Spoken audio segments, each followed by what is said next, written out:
Shalom, salam sejahtera, saudara yang dikasih Tuhan. Jumpa lagi bersama dengan saya dalam renungan hari ini. Masih dalam lanjutan pembacaan firman Tuhan dari kitab Bilangan. Mari kita berdoa terlebih dahulu. Tuhan, terima kasih untuk kesempatan ini. Pimpin dan terangilah hati kami, berikan damai sejahtera, sehingga kami sungguh-sungguh mau mendengarkan firman dan juga menikmati firman itu, sehingga kami dapat merasakan kelegaan dan juga kepuasan secara rohani dalam nama Tuhan Yesus. Amin. Saudara-saudara, saya berharap kita masih tetap tekun dalam pembacaan firman Tuhan dan mengikuti tiap-tiap hari secara berurutan.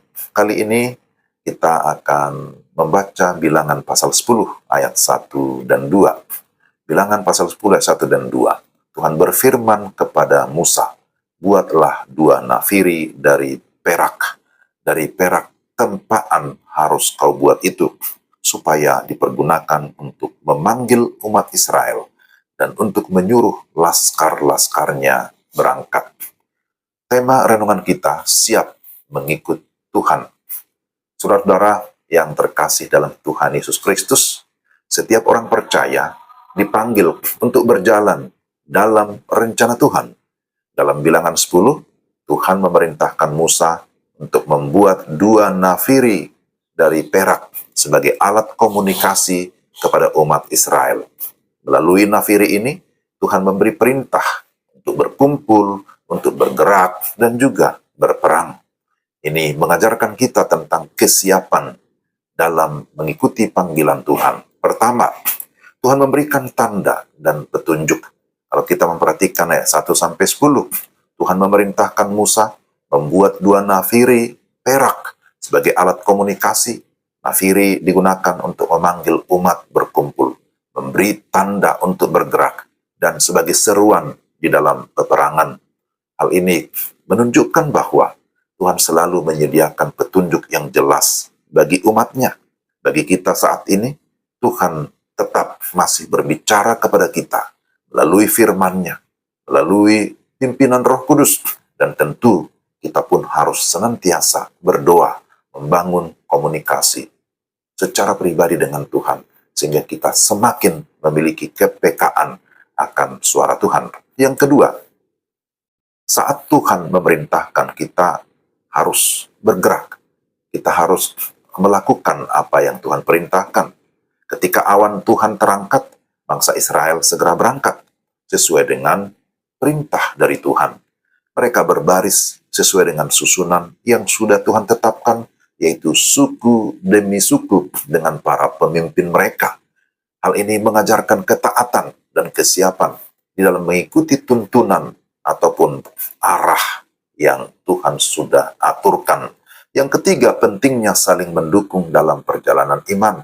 Kalau kita membaca ayat 29-32, di sana disebutkan bahwa Musa mengajak Hobab, saudara istrinya, untuk ikut bersama-sama dengan mereka.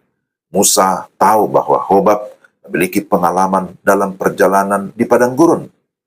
Jadi, seperti Musa, kita pun membutuhkan orang lain dalam perjalanan iman kita.